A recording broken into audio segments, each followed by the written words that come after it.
Assalamualaikum warahmatullahi wabarakatuh.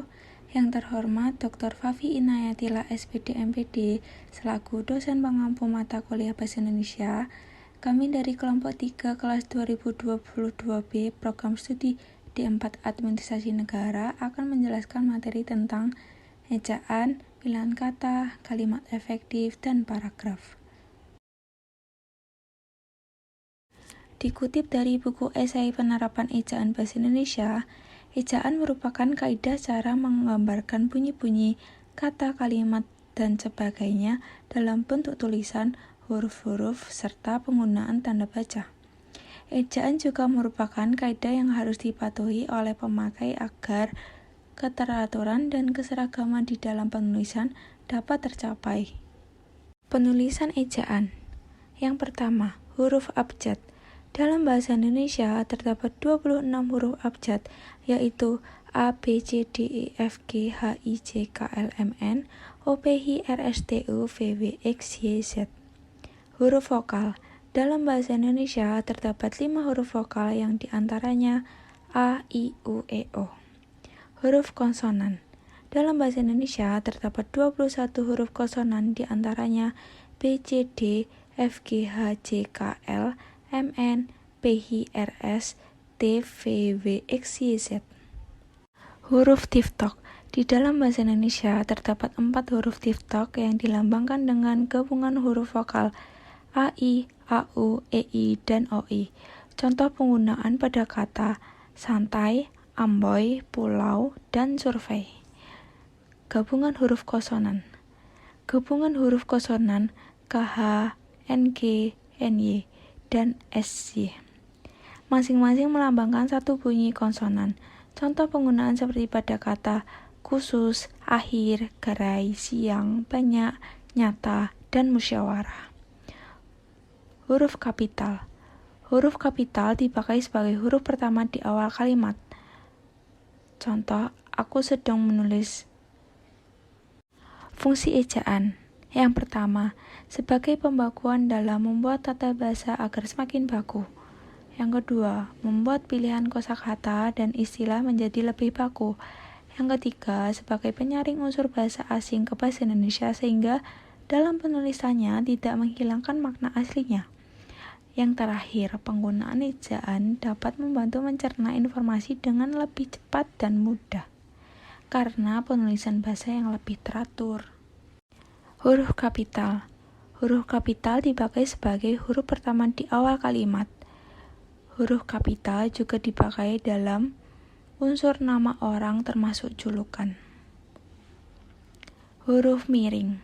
Huruf miring dipakai untuk menulis judul buku, nama majalah, atau nama surat kabar yang dikutip dalam tulisan, termasuk dalam daftar pusaka. Huruf miring dipakai untuk menegaskan atau mengkhususkan huruf bagi kata-kata atau kelompok kata dan kalimat. Huruf miring dipakai untuk menulis kata atau ungkapan dalam bahasa daerah atau bahasa asing. Huruf tebal. Huruf tebal dipakai untuk menegaskan bagian tulisan yang sudah ditulis miring. Huruf tebal juga dipakai untuk menegaskan bagian-bagian karang seperti judul, bab, atau subbab. Fungsi ejaan. Yang pertama, sebagai pembakuan dalam membuat tata bahasa agar semakin baku. Yang kedua, membuat pilihan kosakata dan istilah menjadi lebih baku. Yang ketiga, sebagai penyaring unsur bahasa asing ke bahasa Indonesia sehingga dalam penulisannya tidak menghilangkan makna aslinya. Yang terakhir, penggunaan ejaan dapat membantu mencerna informasi dengan lebih cepat dan mudah karena penulisan bahasa yang lebih teratur.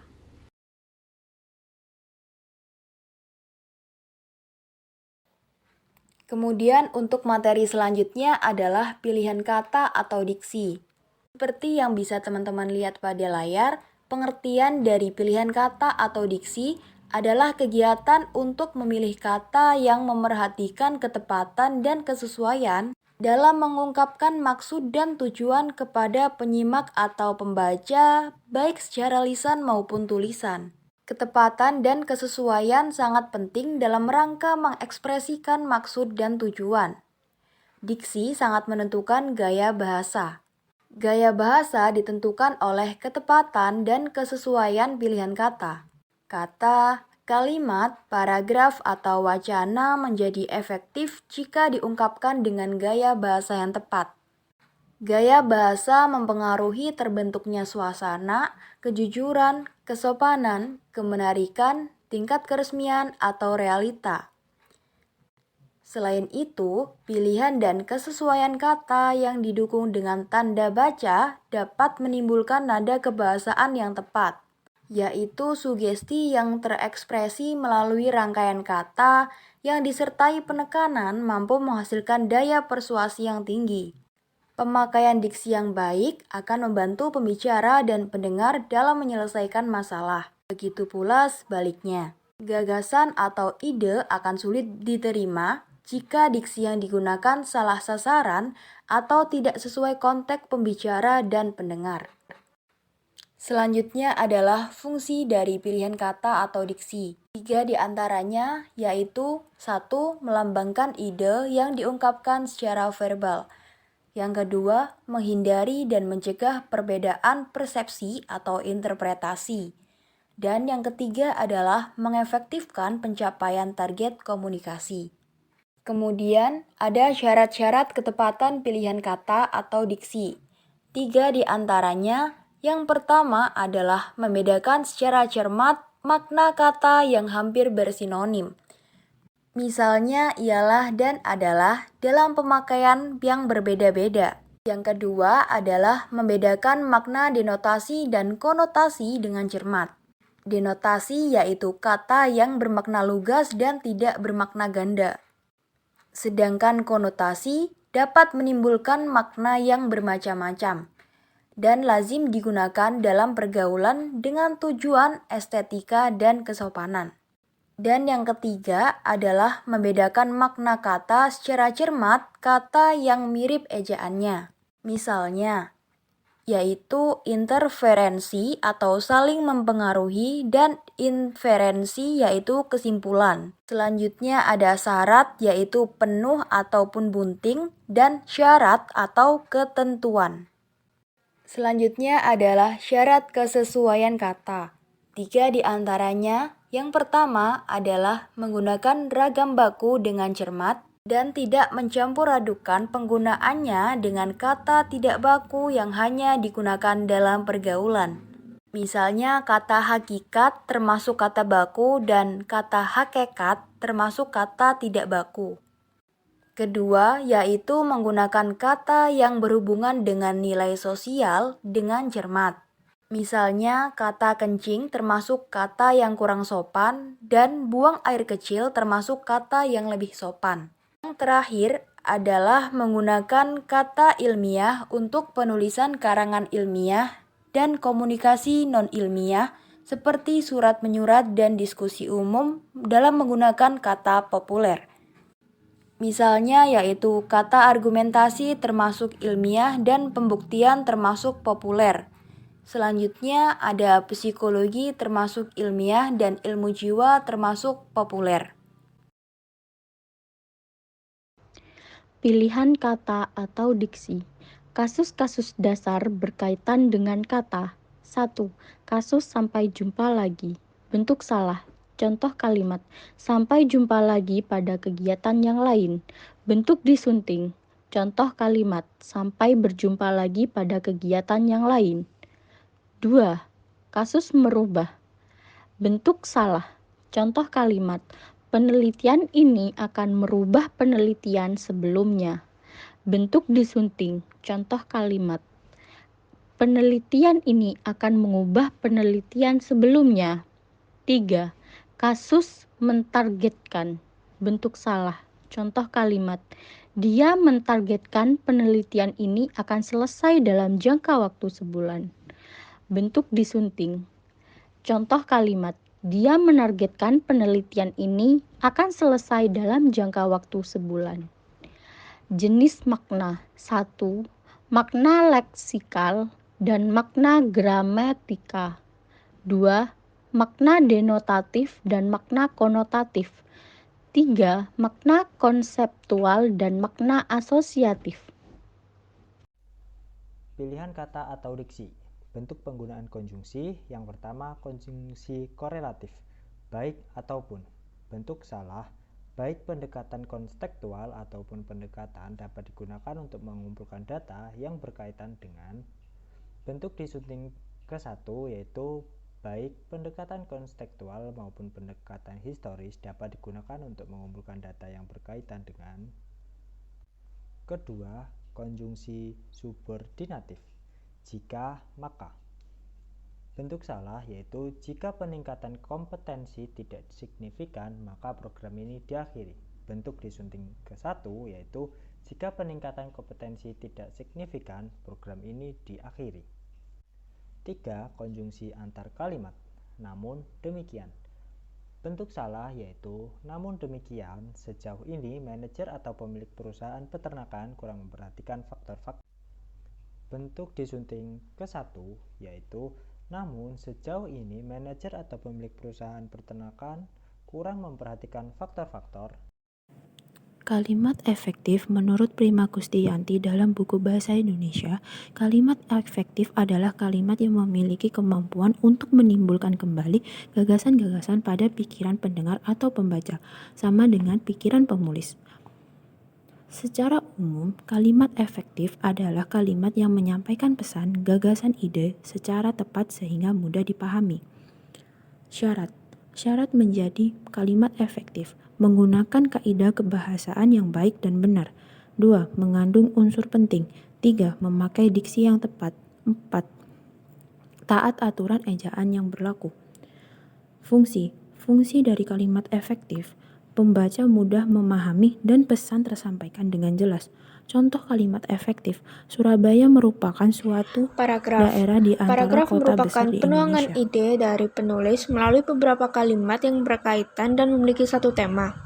Oleh karena itu, paragraf juga dapat disebut sebagai karangan yang singkat. Yang kedua adalah fungsi paragraf.